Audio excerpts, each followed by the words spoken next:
존경이라는 말이 있습니다. 우러러 받들다라는 뜻이지요.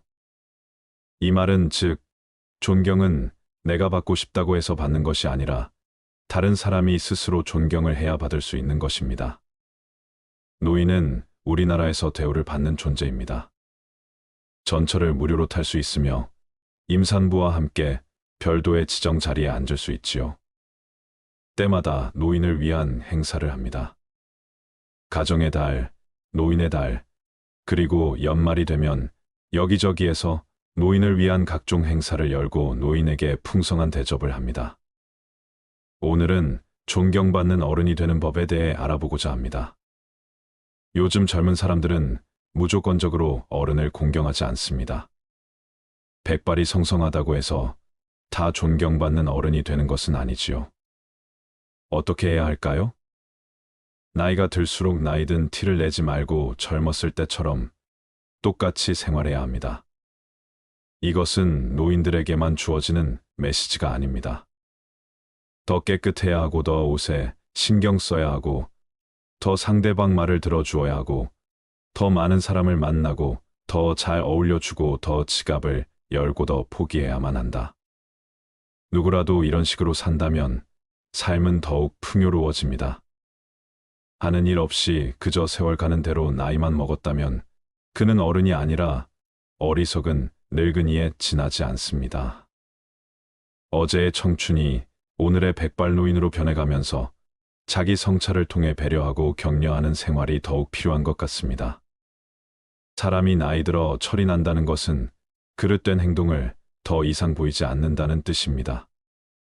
늙을수록 유행에 뒤떨어지지 말아야 한다고 생각하며 옷을 입으시는 분, 비싼 구두, 비싼 넥타이, 비싼 보석, 비싼 차를 갖고 쓰고 먹어야 늙은이 대접을 받는다고 생각하시면서 그렇게 사시는 분, 또 그렇게 살지 못해 안타까워하는 사람들이 있습니다. 요새 젊은 놈들은 하면서 욕설을 뱉으시는 노인, 옛날에 우리 잘할 때는 하면서 어렵게 살던 일들을 줄줄이 나열하는 사람, 내가 옛날에 무엇을 했던 사람인 줄 아느냐 하면서 목에 힘을 주는 사람, 몸에 좋고 특히 정력에 좋다면 가리는 것 없이 아무거나 찾아 드시는 분들 등등. 이런 노인분들을 보면 어떤 생각이 드시나요? 늙은이로서 젊은이를 질책하면 안 됩니다. 부모로서 자식을 걱정하고 격려하는 부모가 되면 됩니다.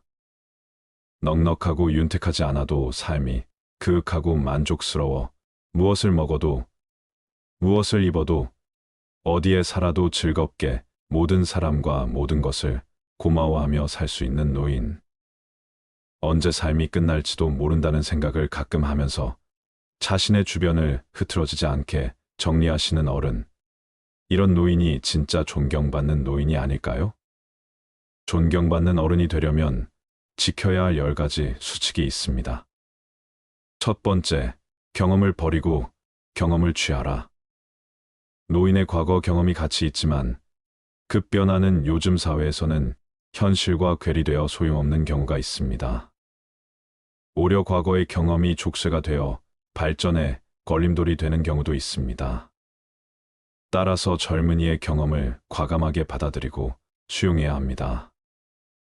그들이 알아서 잘할 수 있을 것이라는 신뢰가 필요합니다. 젊은 세대를 비판하는 대신에 웃음으로 대화를 이어가는 것이 중요합니다. 인자한 웃음은 젊은 세대와의 소통을 돕고 존경받는 어른이 될 수 있게 합니다. 두 번째, 불평, 불만을 하지 않는 것입니다. 어른이 되어 마음에 안 든다고 내뱉는 불평은 아랫사람에게 선물이 아닌 배설물일 뿐입니다. 요새 젊은 놈들은 이라고 하면서 욕설을 뱉으시는 노인. 옛날, 나 때는 말이야 라고 혼자만 힘든 삶을 살아오신 분들. 내가 누군지 알아? 내가 옛날에는 이라고 목에 핏대 세우시는 분들. 젊은이들에게 보상을 받으려고 그렇게 행동하셨나요? 책임감 없이 분풀이를 하기보다는 격려를 해주세요. 나 자신도 젊은 힘든 시기에 그런 말이 듣고 싶지는 않았나요? 마음은 비우고 감정은 채우세요. 마음을 비우는 것은 욕심을 버리는 것이며 감정을 채우는 것은 삶을 즐기는 것입니다. 그저 감사하세요. 칭찬과 격려의 말을 놓치지 마세요. 세 번째, 유익한 것은 남 주고 유용한 것을 선택하라. 늙으면 내게 이익이 되어 부유하게 해주는 것보다 내게 쓸모가 있고 나를 편하게 해주는 것이 좋습니다. 이렇게 여러 가지 방법을 통해 노후에 존경받는 어른이 될 수 있습니다. 사람은 나이가 들어감에 따라 자신을 돌아보는 시각을 가지고 살아가야 합니다. 외모뿐 아니라 내면도 깨끗이 가꾸고 긍정적이고 품위 있는 모습을 유지해야 합니다. 양보하세요. 감사하며 칭찬과 격려의 말을 놓치지 말아야 합니다. 스스로 할 수 있는 젊은이가 되도록 양보의 미덕을 보여주는 것이 중요합니다. 네 번째, 잘났어도 못난 척하는 것입니다. 정말 존경받을 만한 분들은 잘났어도 못난 척하며 주변에서 오히려 칭찬하며 알아줍니다. 고집스럽고 깐깐할 것이 아니라 언제나 관대함과 겸손함으로 찾아오는 사람들을 따뜻히 대합니다. 잘나면 얼마나 잘났겠습니까? 겸손 이상의 미덕은 없습니다. 다섯 번째, 알아도 모른 척하는 것입니다. 세상은 넓고 인재는 넘쳐납니다. 나보다 못한 사람이 얼마나 될까요? 어떤 사람과 대화를 할 때 그것을 알아도 모른 척하며 관심을 가지는 방법은 대화의 가장 좋은 방법입니다. 젊은 사람들이 생각하길 어른들은 꽉 막혀 있고 대화가 통하지 않는다, 자기 주장만 강하다 라는 이야기를 가장 많이 합니다. 대화의 시작은 경청으로부터 시작되며 알아도 모른 척 다가가는 것은 가장 좋은 경청하는 법입니다. 그래야 얻는 것이 많이 있게 되는 것이지요. 여섯 번째, 있어도 없는 척하는 것입니다. 돈이라는 게 가장 민감하며 예민한 존재라는 것은 너무 잘 아실 거라 생각합니다. 이 나이에 있으면 얼마나 있겠습니까? 세상이 넓은 만큼 부자도 많습니다. 그러나 너무 궁한 모습은 보이지 않으셔야 합니다. 짠돌이 중에서 존경받는 인물은 없다고 합니다. 지갑을 열고 돈 내기에 망설이지 마세요. 경제활동이 멈춰진 노후에도 돈이 있어야만 풍요로운 삶을 살 수 있습니다. 이 시대의 돈의 역할은 인간과의 소통, 사랑, 관심의 표현입니다. 돈 없다고 화내는 노인이 되지 말고 소통과 관계 유지에 힘써야 합니다. 일곱 번째, 젊은 세대의 가치관을 비판하지 않는 것입니다. 젊은 세대의 생각과 사상을 비판해서는 안 됩니다. 젊은이들은 그들 나름의 세계가 있습니다. 그 가치관을 솔직히 인정할 수 있을 때 그들과의 소통이 된다는 사실을 알아야 할 것입니다. 똑같은 고통이 있더라도 현재 나의 고통이 제일 아픕니다. 시간이 지나서 그 일을 농담처럼 웃을 수 있으며 비판할 수 있지만 그들에게도 우리와 다른 세상을 인정해야 합니다. 젊은 이들에게 사생활은 묻지도 따지지도 마세요. 그들의 사생활은 그들만의 것이며 불필요한 간섭은 절대 금물입니다. 여덟 번째, 고집 부리지 않는 것입니다. 고집을 부릴 때는 부려야 합니다. 노인이 고집을 세워 자신의 논리로만 일관한다면 젊은이들과 소통이 이루어질 수는 없습니다. 고집은 한낱 우둔한 늙은이의 변명으로 밖에 들리지 않을 것입니다. 내가 듣는 것을 막는데 오고 가는 소통은 이루어질 수 없습니다. 아홉 번째, 상대방을 존중하며 인격적으로 대하는 것입니다. 나이 든 것은 자랑이 아닙니다. 소통이란 내가 듣고 싶은 대답을 상대방이 하게 만드는 것이 아닙니다. 자신을 낮추고 지혜로움으로 무장하고 서로의 진심이 오고 가는 소통을 위하여야 합니다. 상대방이 어리거나 무지하다 생각하여 무시하고 내가 맞는다고만 생각해서는 안 됩니다. 상대방은 나와 대화를 하려고 하는 것이지 나에게 가르침을 받으려는 것은 아닙니다. 상대방의 하나에 존중할 수 있는 인격체로 대해주세요.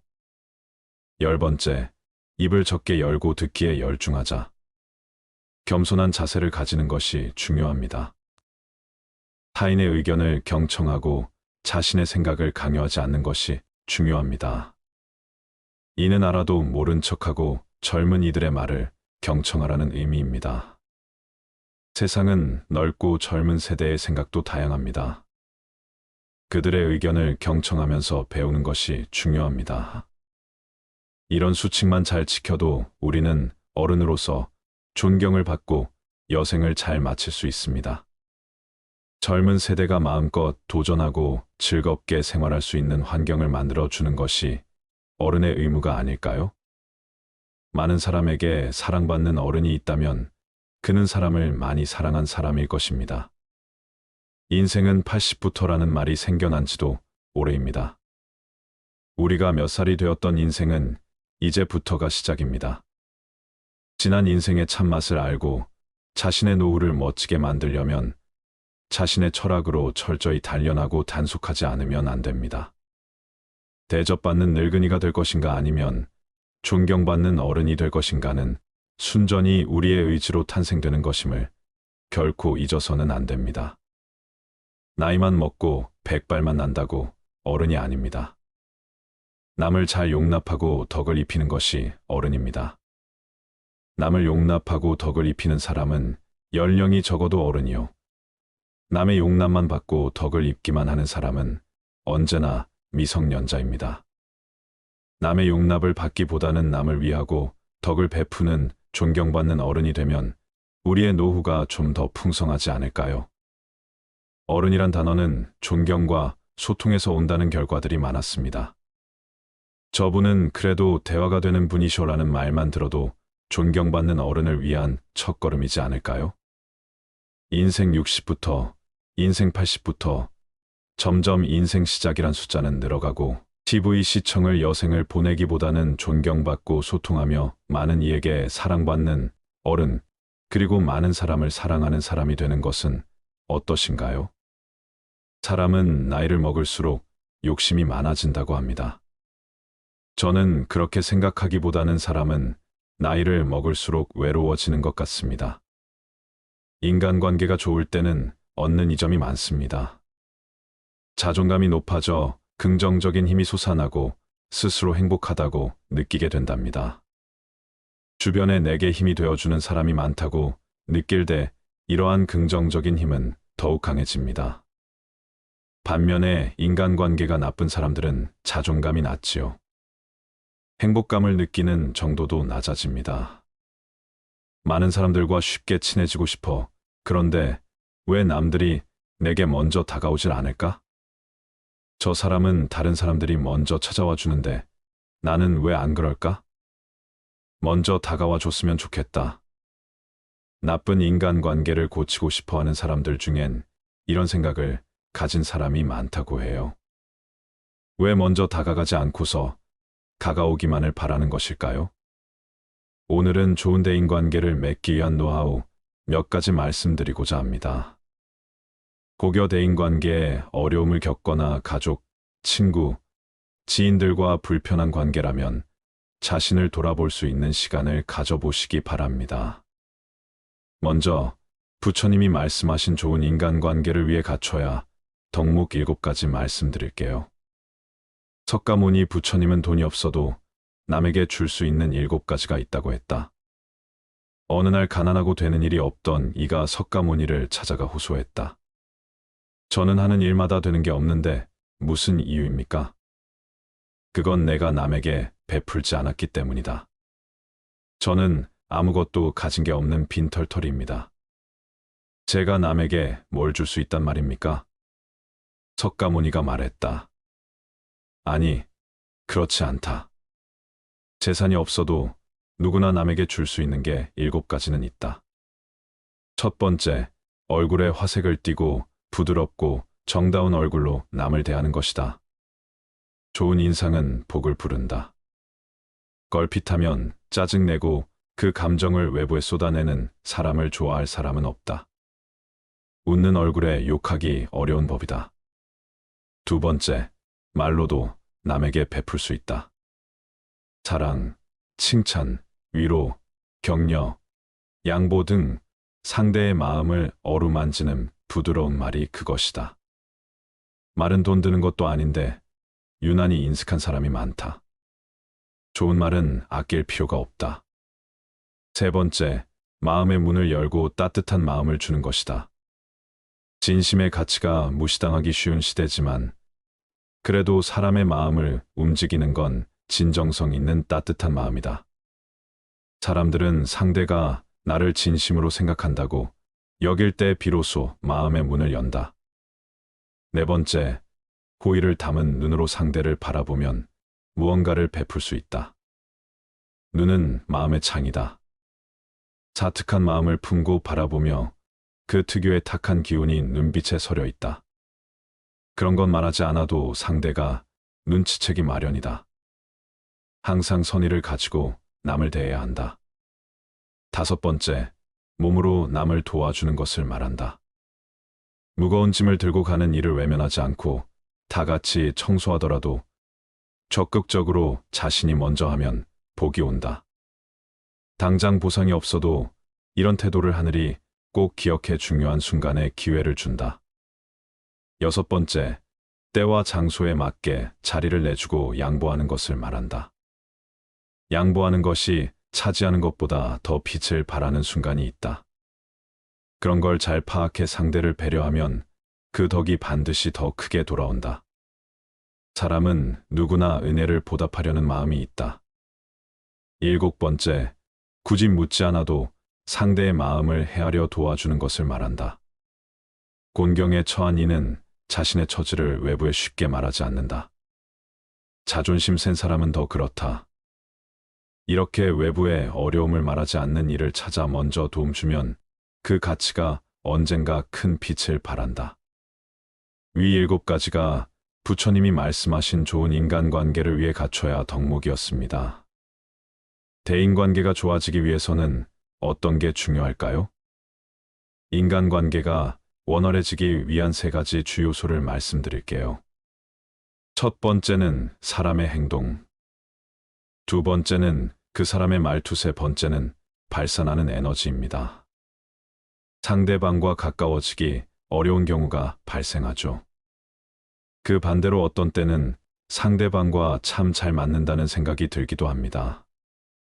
이는 상대방의 행동, 말투, 그리고 에너지 때문입니다. 이 세 가지 요소가 대인관계에서 중요한 역할을 차지합니다. 이성을 만나는 것이든 직장 생활이든 심지어 작은 식당이나 가게를 운영한다 할지라도 모두 사람들과의 연결이 중요해요. 손님과의 대화 그리고 말투, 에너지에 따라 성공 여부가 결정되기도 합니다.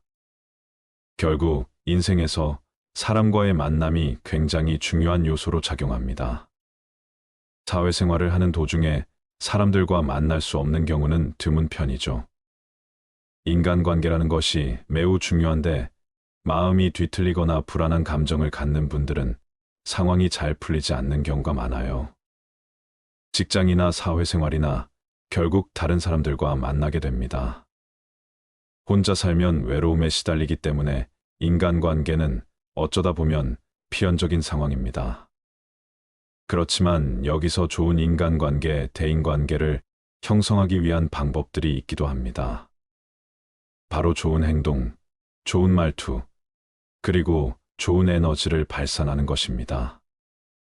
사람들은 행동과 말투를 통해 먼저 인상을 전달합니다. 행동은 급할 수도 있고 점잖게 할 수도 있어요. 그중 가장 눈에 띄는 것이 말투입니다. 소심한 사람들은 주눅 들어 있고 자주 눈치를 보는 편입니다. 이런 사람들은 말투도 소심해요. 소심함과 지나친 자만감은 버리는 것이 좋습니다. 중도의 마음, 행동, 그리고 기운을 갖추면 대인관계가 상당히 원활해집니다.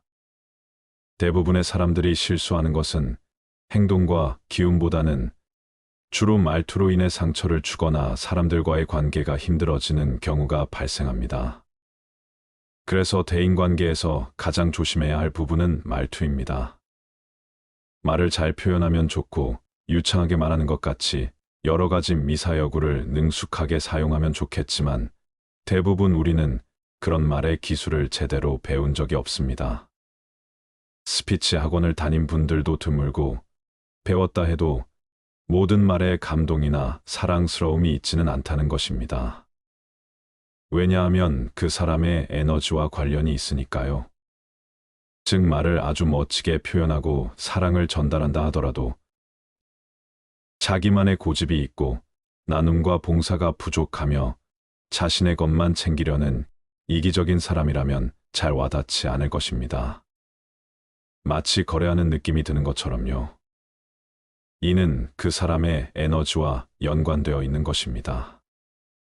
기운이란 것은 우리가 살아온 환경과 배경에서 만들어지는 것입니다. 부모의 기운, 형제 남매 간의 기운, 살아온 환경의 기운 등이 그대로 전달됩니다.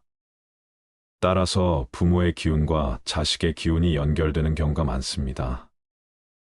그러나 성인이 되면 부모의 기운에서 벗어나게 됩니다. 스스로 자립하게 되지만 일부 자녀들은 평생 부모의 기운을 그대로 이어받는 경우가 있습니다. 그 이유는 부모의 과거를 자꾸 회상하고 상상하는 것입니다.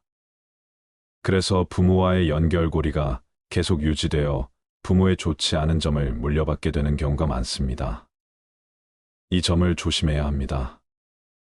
성인이 된 20살 이후부터는 부모와 별개라는 철학으로 살아가야 합니다.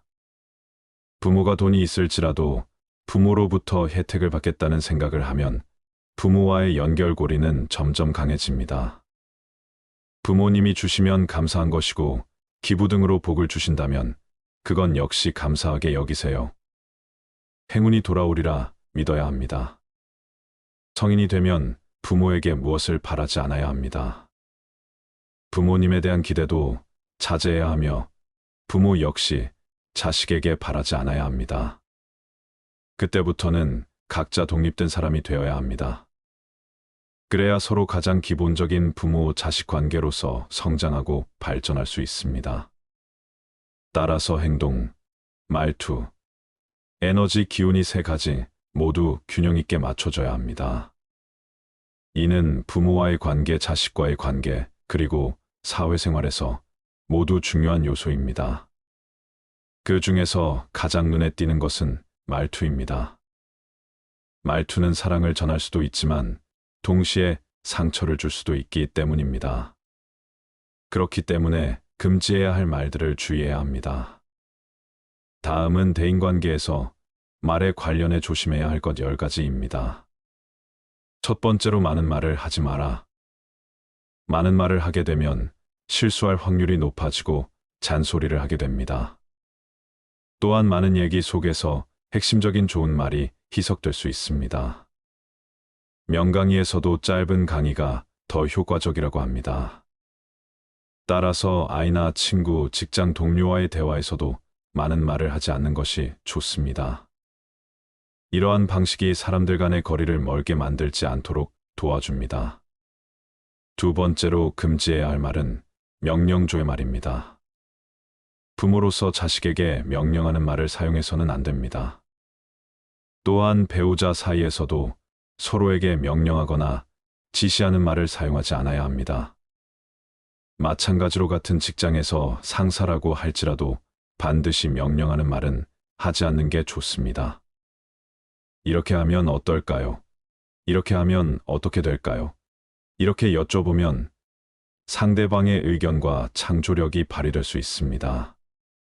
특히 자녀에게 혹은 부하 직원에게 명령을 하면 창조력이 떨어지고 자신의 아이디어나 의견도 사라질 수 있습니다. 항상 배려하는 말투로 대화하는 것이 좋습니다.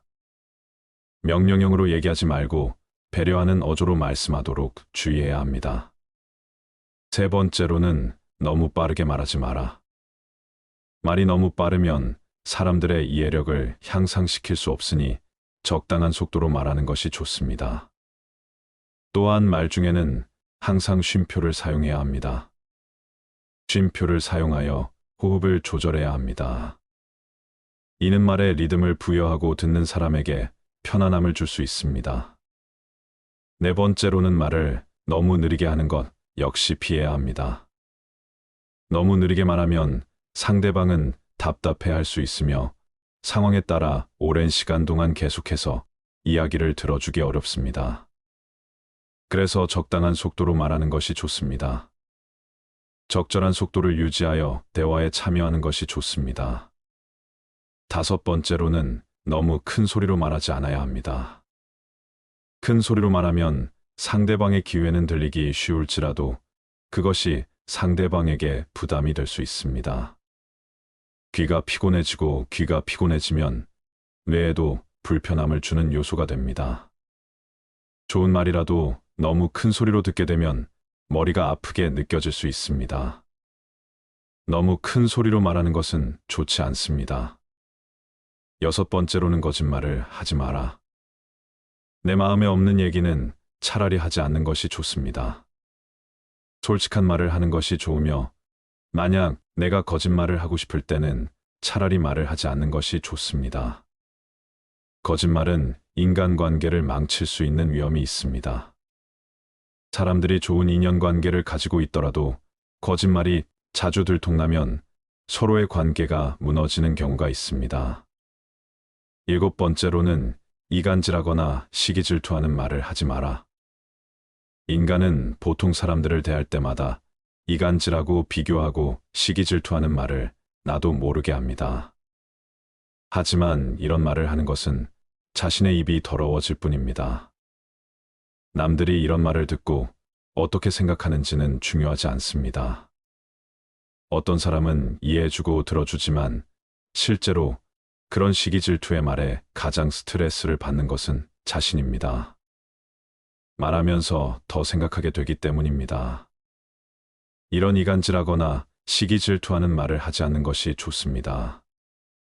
그러면 내가 더 피곤해지는 결과를 초래할 수 있습니다. 여덟 번째로는 남의 나쁜 말을 하지 마라. 다른 사람은 그렇다고 할지라도 가능하면 그 사람의 장점을 찾아보세요.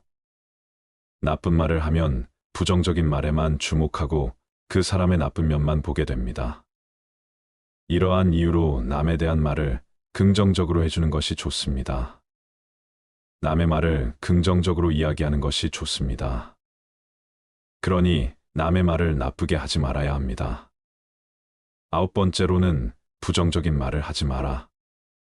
죽겠어, 힘들어 죽겠어, 나 아파 죽겠어, 와 같은 부정적인 말을 하면 의미가 없어지는 것입니다. 나 병에 걸릴 것 같아, 나 힘든 것 같아, 와 같은 부정적인 말들이 미래에 대한 불확실성을 키우게 됩니다.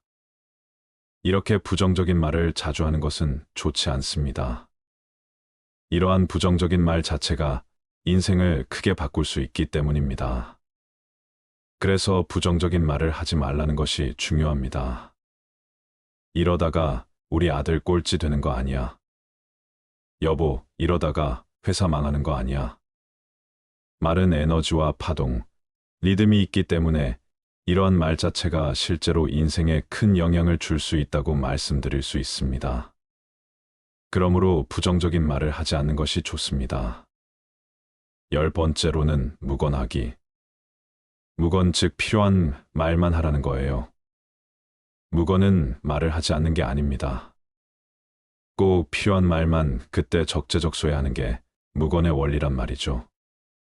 이 10가지를 매 순간마다 마음속에 간직하고 살아가면서 대인관계, 인간관계는 문제가 없을 것입니다.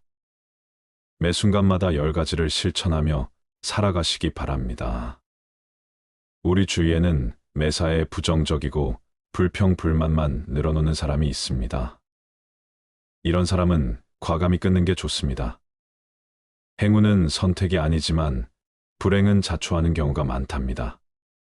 삶을 늪에 빠뜨리는 대표적인 잘못 중 하나가 부정적인 사람을 곁에 두는 것이라고 합니다. 인간관계에서 부정적인 사람들의 특징으로 5가지 말씀드릴게요. 첫 번째, 기본 예의가 없다. 상대에 대한 예의를 모른다. 자기 딴엔 정당한 비판이라고 하는데 그 비판의 방식이나 수위를 조절할 줄 모른다. 공격적인 말투가 쿨한 것인 줄 안다. 혼란과 조롱이 언어 습관에 배어 있다. 욕을 안 하면 말을 못한다. 과격한 표현으로 분란을 일으키고도 뭐가 문제인지 파악 못한다. 이들과 온전한 대화를 한다는 건 거의 불가능하다. 두 번째, 사소한 것에 집착한다. 사소한 것에 쉽게 분노한다. 서비스 직원의 작은 실수조차 그냥 넘기지 않는다. 대수롭지 않게 넘어갈 일도 흥분한다. 말꼬리 잡는 말투가 습관이다. 세상의 크고 중요한 문제는 등한시하면서 작고 하찮은 것은 목숨 건다. 그릇이 작아 유치함이 기본 품새다. 세 번째, 맥락을 파악할 줄 모른다. 달을 보라고 가리키면 손가락만 쳐다본다. 그러면서 손톱이나 손 모양 등 전혀 중요하지 않은 걸 물고 늘어진다. 상습적으로 맞춤법 지적하고 문맥을 읽지 않고 지엽적인 것만 물고 늘어지는 스타일이라 할 수 있다. 모든 건 맥락 안에서 의미를 파악해야 한다. 자기 멋대로 오해하며 비난하길 즐기는 사람은 매우 치졸한 사람이다. 네 번째, 개선할 의지가 없다. 항상 안 좋은 방향만 언급한다. 동료 중 이런 타입이 있으면 아이디어 내는 것도 부담스럽다. 뭐든 안 좋은 쪽으로만 해석하고 해결책 없는 문제점 찾기에 골몰한다. 정작 자기 할 일은 미루고 미루다 엉망으로 해놓고 쉽게 남 탓한다. 창의력은 핑곗거리 될 때만 발휘한다. 열심히 사는 사람을 비하하면서 자신의 나태함을 정당화한다. 다섯 번째, 자기 성찰이 없다. 자기 반성이 없다. 그래서 본인 잘못을 모른다. 문제의 원인을 밖에서만 찾고 스스로 극복해 나갈 의지는 눈곱만큼도 없다. 이런 타입은 칭찬해도 인색하다. 자신에겐 관대하지만 타인에겐 엄격하다. 색안경을 끼고 세상을 보면 모든 게 이상해 보이기 마련이다. 사사건건 불편한 게 많다면 본인을 먼저 살펴야지 남 탓만 할 일이 아니다. 좋은 인간관계를 맺고 싶다면 멀리해야 할 위와 같은 부정적인 사람은 절대 곁에 두지 마시기 바래요. 공감은 최고의 칭찬입니다. 상대방과의 대화에서 여러분이 표현하는 사소한 공감은 상대방과의 관계 발전에 큰 역할을 할 것입니다. 내가 원하지 않는 것은 상대방 또한 원하지 않습니다. 상대방과 대화를 하거나 행동을 취할 때 내가 듣고 싶지 않은 대화 주제나 내가 하고 싶지 않은 행동은 상대방에게도 요구하지 않아야 합니다. 스스로가 가장 중요한 사람이라는 것을 간과하고 남의 눈치를 보면서 나라는 존재를 상대방에게 모두 맞춰주는 사람이 있습니다. 나를 깎아내리면서 상대방을 높여주는 인간관계라면 지금 당장은 겸손이라는 표현이 어울릴지 몰라도 돌아보았을 때 남는 것은 아무것도 없습니다. 역지사지는 다른 사람의 처지에서 생각하라는 뜻을 가진 사자성어입니다. 매우 간단한 말처럼 보일 수 있지만 인간관계에 있어서 가장 실천하기 어려운 부분인 것 같습니다. 하지만 상대방과 대화를 할 때 역지사지에 대해서 한 번만 더 생각해 본다면 인간관계에 있어서 아주 큰 발전을 이룰 수 있을 것입니다. 남을 내려야 본인이 올라간다고 생각하며 남을 깎아내리는 사람들이 있습니다. 이런 사람들과 어울릴 경우 나 자신이 한없이 작아짐을 느끼기 마련입니다. 어느 누구도 나를 열등하게 만들 권리가 없다는 것을 명심하시기 바랍니다. 내가 원하지 않는 것은 상대방 또한 원하지 않습니다. 상대방과 대화를 하거나 행동을 취할 때 내가 듣고 싶지 않은 대화 주제나 내가 하고 싶지 않은 행동은 상대방에게도 요구하지 않기 바랍니다. 당연한 말이지만 나에게 악영향을 끼치는 주변 사람들을 멀리하고 나를 발전시키고 나에게 이로운 영향을 주는 주변 사람을 가까이 하시기 바랍니다. 악영향을 끼치는 주변 사람은 지금 당장은 달콤한 유혹처럼 함께하면 즐거운 점이 많을 수 있지만 멀리 보았을 때 후회밖에 남지 않을 겁니다. 충고는 내가 모르는 나의 단점을 객관적으로 바라볼 수 있고 스스로를 발전시키는 최고의 방법입니다. 스스로가 잘못한 부분을 모르고 있을 때 옆에서 나를 위한 진심 어린 조언을 해주는 친구, 직장 동료라면 긴 인생이라는 길을 함께 걸어갈 수 있는 친구를 얻은 것과 다름없습니다. 말을 더듬는 한 아이가 있었습니다. 그래서 그 아이는 자신감이 많이 떨어져 있었습니다. 그의 어머니는 아이에게 말했습니다. 그건 내 머리가 정말 좋기 때문이란다. 너의 혀가 너의 똑똑한 머리를 쫓아갈 수 없어서 말을 더듬는 거란다. 라고 일러주며 용기를 북돋아 주었습니다. 그 아이는 커서 세계적인 기업의 CEO인 잭 웰치가 되었습니다. 어머니의 칭찬이 없었다면 세계적인 인물이 될 수 없었을 것입니다. 칭찬은 한 사람을 바꾸는 큰 힘을 가진 단어입니다. 내가 성공하고자 한다면 나와 함께 험난할 길을 싸워줄 친구가 있어야 하는데 쉬우면서도 어려운 칭찬 한마디에 평생을 함께 걸어가 줄 친구가 생기는 것입니다. 현재 여러분의 주변에 있는 많은 사람들에게 칭찬을 해보는 건 어떨까요? 우리 삶을 방해하는 두 가지 요소가 있다. 하나는 어느 것도 끝내지 않는 것이요. 다른 하나는 어느 것도 시작하지 않는 것이다. 남을 부러워하거나 질투하지 마라. 경계하지도 마라. 오로지 최상의 자신을 만들어가는 것에만 몰두하라. 다른 사람이 무엇을 하건 상관하지 말라. 오직 자신이 무엇을 하고 무엇을 하지 말아야 할지 자신의 일에 대해서만 집중하여 생각하라. 스스로의 마음을 다스려 온전히 한 곳으로 집중할 수 있다면 그 어떤 일이든 모두 해결할 수 있다. 남을 위해서가 아니라 너 자신의 행복을 위해 선을 베풀어라. 신의 지혜를 선물로 받아라. 내 눈과 마음을 새롭게 하여 선을 베푸는 그 자체에서 기쁨을 누리는 가장 행복한 사람이 되라. 모든 것은 마음가짐에 따라 이루어진다. 사악한 마음으로 말하거나 행동하면 괴로움은 그 사람을 따라다닌다. 반대로 깨끗한 마음으로 말하거나 행동하면 행복과 보람이 그 사람을 따라다닐 것이다. 부처님 말씀을 토대로 노년의 행복을 위하여 몸과 마음의 건강을 지키는 방법 6가지를 말씀드리겠습니다. 첫 번째, 노후에는 적게 먹어라. 음식이 아무리 맛이 있더라도 제 양을 초과하여 먹어서는 안 된다. 오직 기력을 도와 몸을 이롭게 하는 데에서 그칠 줄 알아야 한다. 수행자는 음식을 탐닉해서는 안 된다. 사람은 누구나 자신에게 부여된 음식의 양과 수명이 있다. 그러므로 자기의 몫이 아닌 음식과 수명을 탐내서는 안 된다.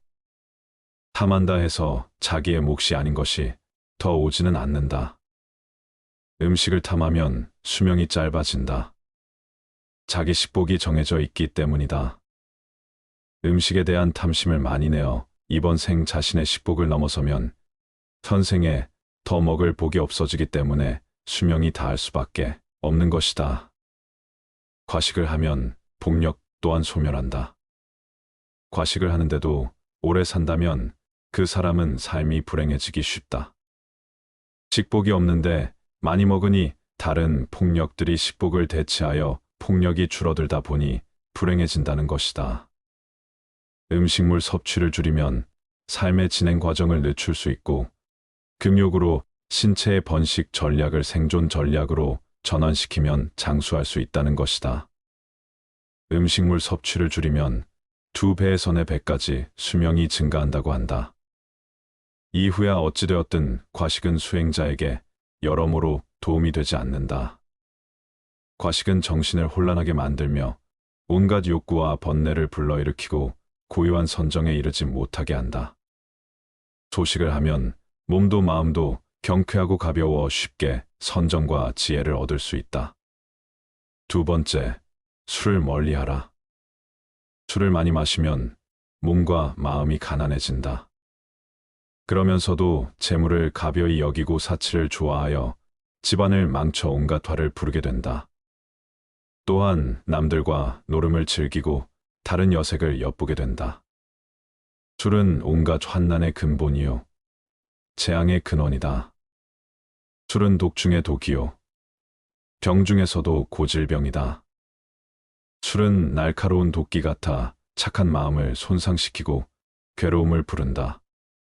술을 좋아하는 자는 부끄러움도 몰라 남의 경멸을 받게 된다. 그러므 술 마실 때는 언제나 절제하는 마음을 가져야 한다. 술은 지혜의 종자를 끊고 어리석음의 결과를 불러온다고 한다. 사람의 정신을 휩쓸고 가는 것은 술만한 것이 없다. 술이야말로 재앙의 근원이고 환난의 근본이다. 과도한 술은 착한 마음을 손상시키고 괴로움을 부르며 경멸을 받게 된다. 술을 마실 때는 언제나 절제하는 마음을 가져야 한다. 사실 술 그 자체는 선도 악도 아니고 좋고 나쁠 것도 없다. 술이라는 것 자체에 어떤 좋거나 나쁜 변하지 않는 성품이 있는 것이 아니다. 그러니 술을 먹는 행위 그 자체를 가지고 좋거나 나쁘다고 단정 지을 수는 없는 것이다. 문제는 술에 있지 않고 사람에 있다. 잘못이 있다면 술 자체가 잘못이 아니라 그 술을 먹는 사람에게 있는 것이다. 술을 먹고 정신을 잃어버리거나 취한 정신으로 온갖 악행을 한다면 그것은 술이라는 경계에 휘둘리는 것이다. 술이라는 것도 하나의 경계에 불과하다. 경계의 그 자체는 언제나 좋고 나쁜 것이 아니다. 다만 경계를 받아들이는 사람에게 허물이 있을 뿐 술이라는 경계에 휘둘리지 않고 내 스스로 술이라는 대상의 마음을 빼앗기지 않으며 스스로 절제하고 다스릴 줄 아는 사람에게 술은 나쁜 것이라고 할 수 없다. 한두 잔의 술로서 인간관계를 가꾸어가며 술이라는 도구로서 삶의 윤활유로 삼을 수도 있지만 자칫 잘못하면 술이 인간을 망치는 도구가 될 수도 있는 것이다. 내 중심을 잡고 내 안의 주인공이 나를 이끌고 가야지 술이라는 경계가 나를 이끌고 가게 해서는 안 된다. 술이라는 경계에 휘둘리지 말라. 절제하며 게으르지 마라. 생활의 즐거움만을 쫓아 구하고 모든 감관을 보호하지 않으며 마음의 정도가 없고 겁이 많으면 악마는 마침내 그를 뒤엎는다. 바람이 약한 풀을 쓸어 넘기는 것처럼 생활의 즐거움만을 구하지 않고 모든 감관을 잘 지키며 먹고 마의 절도가 있고 항상 정진하여 믿음이 있으면 악마는 그를 뒤지 못한다. 생활은 조금 불편해야 좋은 것이라고 한다. 너무 편하면 게을러지고 자신의 빛을 잃을 수 있기 때문이다. 눈, 귀, 코, 혀, 몸을 가만히 내버려 두고 보호하지 않으면 이내 그 육신의 감각은 좋은 것만을 가리게 되고 욕망에 뒤덮인다. 그러면 나아가 먹고 마시는 일에 절제가 없어지고 몸은 게을러져 어떤 일도 스스로 해 나갈 수 없게 되며 나약해지고 겁이 많아지게 마련이다. 그랬을 때 그 나약한 마음의 틈을 타고 악한 생각이 들어오고 온갖 마장이 들끓게 된다. 모름지기 사람은 생활의 즐거움만을 구하지 않아 불편한 가운데 스스로 이겨낼 수 있는 힘과 지혜를 길러야 한다. 또한 먹고 마시는 일에 절제가 있으며 항상 끊임없이 노력하고 정진하여 마음의 틈을 만들지 말아야 한다. 악마는 그런 수행자를 뒤덮지 못한다. 세 번째, 마치 바람 앞에 우뚝 선 큰 산처럼 죽을 때 가지고 갈 수 있는 것을 위해 살아라. 아무리 건강한 몸이라도 질병에 시달리게 마련이며 젊음도 늙음으로 돌아가고 어떠한 목숨이라도 죽음 앞에 무너지게 마련이니 영원한 것은 자비로운 마음으로 정법을 닦는 것이다. 그러면 임종에 이르러 후회하지 않게 될 것이고 임종에 이르러 후회하지 않으면 집착이 없어 좋은 곳에 날 것이다. 생이 있는 모든 것은 반드시 사가 있게 마련이다. 삶이 경이롭고 죽음 또한 경이롭고 신비롭다. 살아있음이 아름답듯 죽음 또한 아름다움의 시작이다. 죽음이 비참하고 괴롭고 어둡고 무서운 것이라는 생각이야말로 인간이 만들어낸 가장 큰 착각이다. 죽음은 또 다른 신비로운 세상으로의 여행이다. 언제나 미지로의 여행은 신비롭듯 다음 생으로의 여행 또한 신비롭고 설렌다. 물론 이번 생을 온갖 악행과 폭력과 화와 번뇌로 물들이며 악업을 쌓아온 사람에게 죽음은 괴로운 세상으로의 여행이 되겠지만, 선행과 자비와 사랑과 나눔과 깨어있음의 수행으로 한 생을 살아온 사람들에게 죽음은 설레고 행복한 새로운 탄생을 의미한다. 누구나 태어나면 죽고 건강하던 몸이 허약해지면 부귀영화도 사라지고 젊음도 늙음으로 돌아간다. 그러나 육신이 죽더라도 업력과 폭력과 수행력은 다음 생에 또 다른 새로운 나를 형성시켜 갈 것이다. 선업을 짓고 자비로서 복을 짓고 깨어있음에 수행을 행한 이는 임종에 이르러 후회하지 않을 것이고, 후회가 없고 집착이 없는 이는 반드시 좋은 곳에 날 것이다. 죽음을 준비하는 것은 곧 삶을 어떻게 살아갈 것인가를 준비하는 것이다. 웰다잉이 곧 웰빙의 바탕이다. 지금 이 순간 임종이 닥친다면 후회가 없을 것인가? 업과 복과 수행 앞에서 부끄럽지 않을 수 있겠는가? 죽고 나서 가지고 갈 수 없는 것들에 목숨을 거는 어리석은 삶을 그만두라. 죽고 나서 가지고 갈 수 있는 것들이야말로 참되다. 죽음에 이르렀을 때에도 생사의 분별에 집착하지 않으면 평생을 쌓아온 업장이라 소멸할 수 있다. 일생을 수행했을 임종에 이르러 생사에 집착하면 그 수행은 물거품이 되고 오히려 마귀의 포로가 되고 만다. 지금이라도 본래 마음을 깨달으면 다시 번뇌에 물들지 않는다. 하루 중에도 잠자리에 들기 직전이 중요하다. 시끄러운 TV, 소음에 시달리다 잠에 들면 잠든 내내 소음이 꿈속까지 뒤따라와서 정신을 뒤흔들어 놓지만, 잠들기 직전 고요함 속에서 잠에 들면 밤새 고요함이 지켜진다. 가만히 잠들기 직전 무슨 생각을 하다 잠이 들었는지, 그리고 그 생각들과 꿈에는 어떤 연관이 있었는지를 떠올려 보라. 잠들기 직전의 생각이 온통 꿈속까지 휘젓고 다니며 단점을 방해하고 있음을 알아차리는 데는 그리 많은 노력이 필요하지 않다. 하루 중에 이처럼 잠드는 순간이 중요하듯 일평생 가운데는 죽는 순간이 중요하다. 아무리 일평생 수행을 잘했다 하더라도 죽는 순간 생에 집착하여 미련을 못 버린다면 그간의 모든 수행은 물거품이 되고 오히려 마귀의 포로가 되어 헤매고 말지만, 죽음에 이르러 생에 집착하지 않고 냉철한 깨어있음으로 죽음의 순간을 지켜본다면 일평생의 수행을 뛰어넘는 결과를 얻을 수도 있다. 죽는 순간 생사에 집착해 자유롭기 위해 사는 순간에도 끊임없이 생사의 집착을 놓아버리는 공부를 하는 것이다. 하루하루의 삶이 깨어있으며 집착을 버리고 욕망을 거스르며 온갖 번뇌를 놓아가는 쪽으로 비움과 수행의 삶을 사는 사람에게 죽음은 삶의 연장이다. 삶의 순간순간을 어떤 방식으로 살았느냐에 따라 죽는 순간을 어떻게 대처하느냐가 결정되어지기 때문이다. 올바른 웰빙이란 웰다잉과 다르지 않다. 웰다잉을 위해 죽는 순간에 공부를 위해 사는 순간, 생사에 집착 없이 올바로 죽는 연습을 하는 것이다. 생사를 비롯한 양극단의 모든 분별을 죽이는 것이야말로 참말로 잘 죽는 웰다잉이다. 네 번째, 더 이상 애쓰면서 살지 마라. 부모에게 받은 이 몸은 마치 시방의 허공을 입으로 불면 미진의 티끌이 있는 듯 없는 듯함 같으며 맑은 큰 바다에 거품이 흘러가면서 생겼다가 사라졌다함과 같다. 겉모습과 몸매와 외모가 중요한 세상, 이런 세상이야말로 이 세상이 얼마나 정신적인 타락의 길을 걷고 있는지를 증명해 주고 있다. 바깥에 보이는 것에 휘둘린다면 내면에 중요한 것은 뒷줄 신세를 면치 못한다. 몸의 실체는 어떠한가?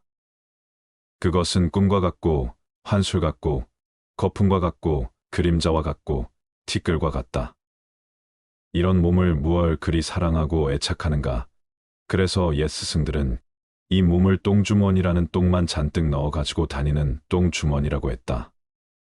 똥주머니를 위해 무얼 그리 치장하고 내세우며 어여삐 여기는가?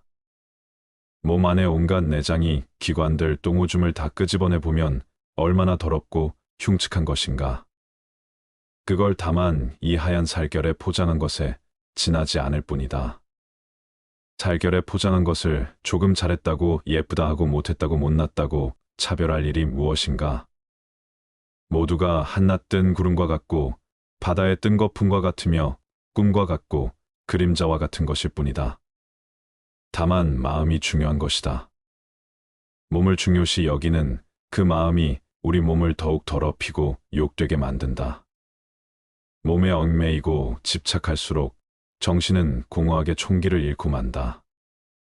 그러니 몸 형상 모습 생김새를 탓하지 말고 또 얽매이지도 말자.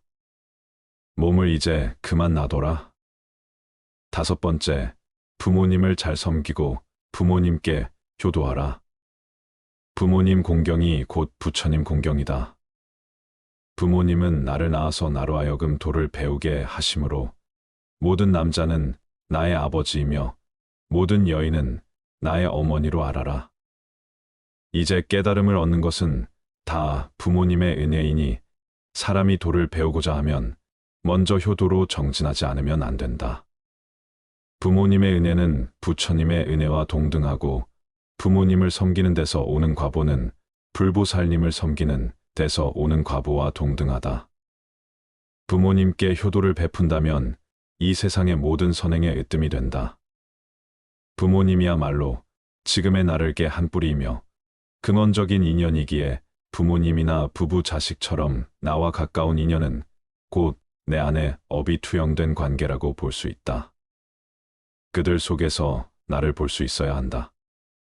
그들과 나와의 관계는 곧 내 안의 업을 녹이는 공부이고 나 자신을 성장시켜가는 마음, 공부의 생생한 현장이다. 업장 소멸에 열린 장이 바로 가족이며 부모다. 그렇기에 부모에 대한 효도야말로 우주적인 순리를 따르는 수행이 자비의 시작이다. 부모님과의 관계가 바르지 못하다면 그 첫 단추가 사회생활의 모든 단추를 흐트러지게 만든다. 가족과의 관계, 그 기초 위에서 모든 타인들과의 인연이 성숙되어 가는 것이다. 특히 효도는 모든 자비와 지혜의 첫 단추와 같다. 그래서 부모님을 공경하는 것은 곧 부처님을 공경하는 것과 같다고 하는 것이다. 부모님처럼 가장 가까운 인연을 소중하게 간직할 수 있어야 한다. 가장 가까운 인연이야말로 내 업의 나눔이니 부모님과의 관계가 껄끄럽고 아름답지 못하다면 그것은 부모님과의 닦아야 할 업이 많은 연유이다. 부모님을 잘 섬기고 부모님께 효도하라. 그것이 업장 소멸의 매우 빠른 길이고 모든 공덕이 그로 인해 시작된다. 어리석은 범부들은 나를 나라고 보아 나에 집착한다. 그러나 필경에는 나도 없고 내 것도 없나니 나를 비우고 내 것이라는 생각도 비워야 한다. 법이란 생각을 일으키면 마와 법이 생기고 법이란 생각이 사라지면 나와 법도 사라진다. 내 자식이다, 내 재산이다 하면서 어리석은 사람은 괴로워한다. 사실 내 몸도 나의 것이 아닌데 어찌 자식이나 재산이 나의 것일 수 있겠는가? 내 자식이다, 내 재산이다, 내 생각이다, 내 것이다 하는 것은 다 어리석은 생각이다. 나도 내가 아닌데 내 몸도 이번 한 생 잠시 쓰고 나면 이 우주에 돌려주어야 하는데 하물며 내 소유를 어찌 내 것이라고 할 수 있겠는가? 잠시 빌렸을 뿐이다. 내 몸도 우주법계에서 잠시 빌어다 쓰는 것이고 내 소유도 잠시 법계에서 빌어다 쓸 뿐이다. 그러니 집착할 것이 없다. 내 몸도 이 우주에서 품어낸 온갖 음식을 잠시 빌려 유지하고 있을 뿐이고 내 생각도 이 세상의 수많은 생각들을 인연 따라 잠시 채용하여 내 식대로 조합해 쓰고 있을 뿐이며 내 자식도 우주적인 법계의 인연과 업의 법칙에 따라 잠깐 부모의 몸을 빌어 나왔을 뿐이다. 세상 모든 것들이 이처럼 다른 모든 존재들 의지하여 다만 잠시 그 모습을 취하고 있을 뿐이다.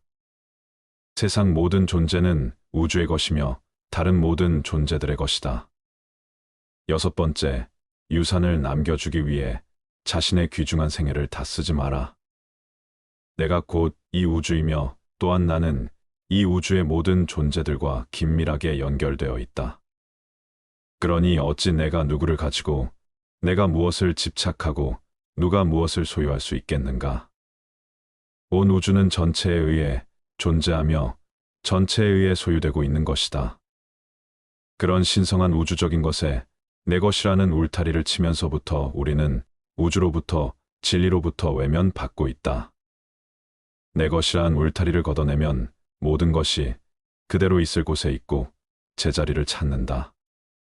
내 것을 만들면 세계가 나뉘어 시끄럽지만 내 것을 걷어내면 세계도 나도 나뉘지 않아 고요하다. 유산을 남겨주기 위해 자신의 귀중한 생애를 다 쓰지 마라. 많은 사람들이 재물을 얻는데 더 많은 힘을 기울인다. 우리들 이웃을 보면 저마다 돈벌이에 바빠서 개미처럼 동으로 뛰고 서로 뛰고 급하게 서두르고 악착 같다. 돈 아니면 거들 떠보지 않는 상태로 자신을 방치해 버리기도 한다. 사람들은 돈을 벌면 대부분 쌓아두거나 모은 돈을 통해서 더 큰 돈을 벌 생각을 한다. 그리고 그렇게 힘들게 번 돈조차 기꺼이 써버리고 만다. 다행히 어떤 사람이 생애를 무사히 마칠 때까지 별탈 없이 돈을 엄청나게 벌었다 치자 그동안 그가 땀을 쓴 보람으로 남은 것은 단지 황금 덩어리일 뿐 이제 귀중한 세월은 다 써버리고 말았다. 남은 그 황금 덩어리를 남에게 물려줄 일만 남은 것이다. 그런 생애가 혹시 남 보기에는 호화롭고 멋지게 보일지 모르지만 그는 사실상 인생을 잃기 위해 돈을 벌었으며 남에게 빼앗기기 위해 돈을 번 것이나 마찬가지다. 돈을 벌어서 써보지도 못하고 유산으로 남겨주기 위해 귀중한 인생을 낭비했다. 그는 참으로 허망한 일을 했으며 잊힌 생애를 살았다고 말할 수밖에 없다. 평생을 의식주의 호화호식 위에 악전고투를 하며 사는 것처럼 어리석은 일은 없다. 더구나 대체로 대한 유산을 물려받은 사람들은 순식간에 재산을 탕진하는 일들을 주위에서 흔히 보아왔다. 그렇다면 그는 자신의 인생도 돈을 위해 망치고 유산을 물려준 자녀까지 망치는 일을 자행해온 셈이 된다. 명예는 보배롭고 명성은 탐나는 것이지만 그것은 소수의 비범한 자에게만 허용되는 왕관이다. 그리고 그것은 돈으로도 살 수 없는 값진 것이다. 그러나 사람들은 명예의 월계관보다 재물을 더 선택하고 있다. 과연 돈이 많으면 남들이 떠받들 것이다라는 말이 사실이며 그것이 과연 행복을 가져다 줄 것인지는 의문이다. 모두가 그토록 바라던 순간은 바로 지금이다. 비록 100년을 살지라도 마음이 어리석다면 고요한 마음으로 하루를 사는 것만 못하다.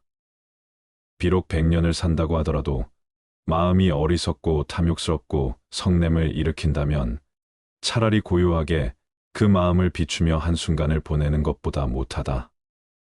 살면서 탐내고 어리석음을 지으면 그것이 다 번뇌가 되고 업이 되어 윤회의 수레바퀴만 더욱 길어지게 만들 뿐이지만 고요하게 그 마음 비추며 한순간을 보낸다면 억겁의 윤회를 쉬게 할 것이기 때문이다.